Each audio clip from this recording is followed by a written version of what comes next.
I'm one of the co-curators of the show, myself and Molly Burke from CCAD. We started talking about this actually in April of 2014. We co-curated the show, The Whiteness of the Whale, and the idea behind it was to invite 7 artists to read or reread Moby Dick.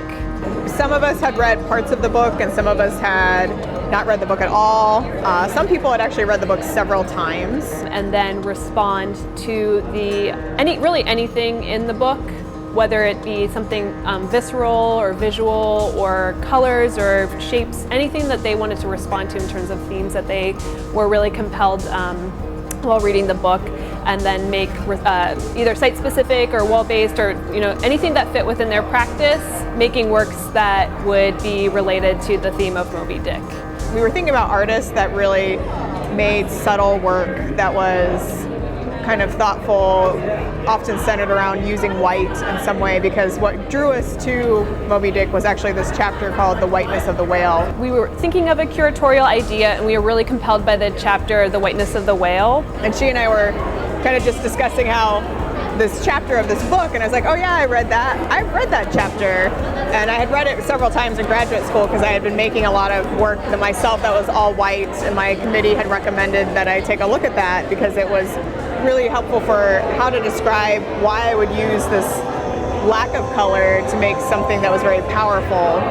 Because typically when we think of things that are big and bold, they're usually bright in different colors, but a lot of times I was making work that was very subtle but very big and entrancing, and it was white. And the people that we all invited had something in their practice where they were using an absence of color within their sculptural forms or their printmaking or drawing practice, just looking at that, and then we kind of springboard off of that and opened it up to the novel at large rather than just that singular chapter.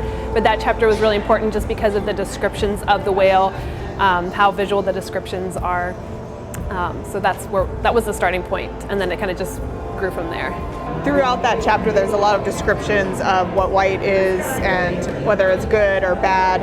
Animals that are all albino, or thinking about some of the things that are atrocious that are white, and some of the things that are beautiful and kind of virgin and holy, and kind of referencing all of those things.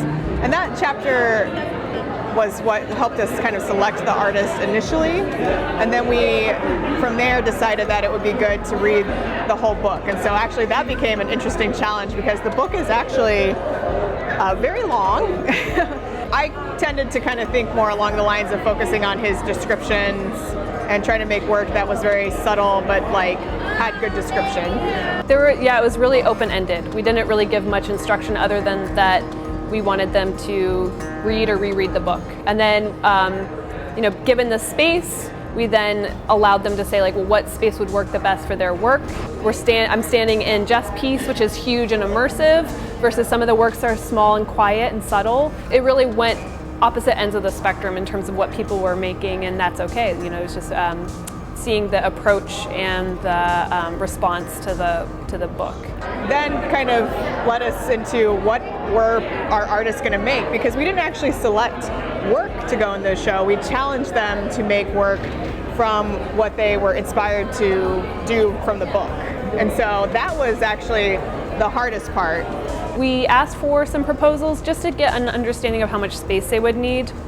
So given that need of space, then we curated the space to figure out whose work would go where. But ultimately, again, it was really open-ended for them to decide what they wanted to do. In some ways, we were going to have a very interesting variety of work because some people were straying away from the chapter just because the book is so epic. There are just so many different scenes.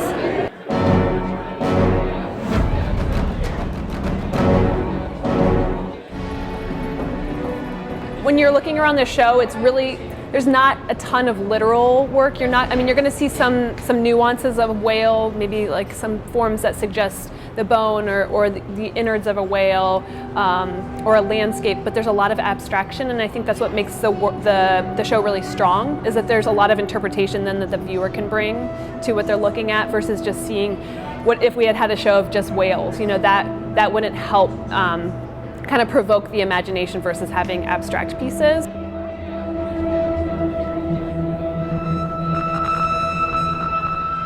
The challenge, though, was actually making sure we knew what the artists were doing, because, you know, a lot of times they propose something and then as they're making the work, it shifts and changes. So since none of the work was actually pre-selected, it was more that they were actually given the opportunity to make work for something. We wanted to have some breathing space with the works, to have some kind of reflective and meditational spaces. So it's not a jammed packed show, it's very quiet.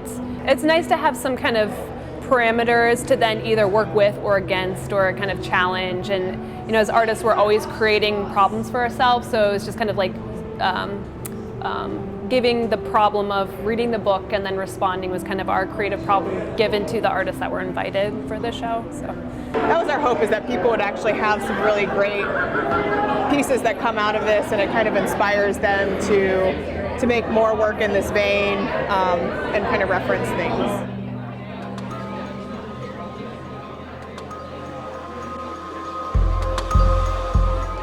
She was like, we should propose a show at the Cultural Arts Center, and I was like, that's an awesome idea. Oh, I think it's a great space. I think that the building, the Cultural Arts Center, is of the era of Moby Dick. They're the same time era. It was built, you know, it's an armory from the mid 1800s. So I think that parallel in itself. The inside of the gallery feels to me very ship-like too. You know, just with this the wooden ceilings and kind of the long kind of corridor space.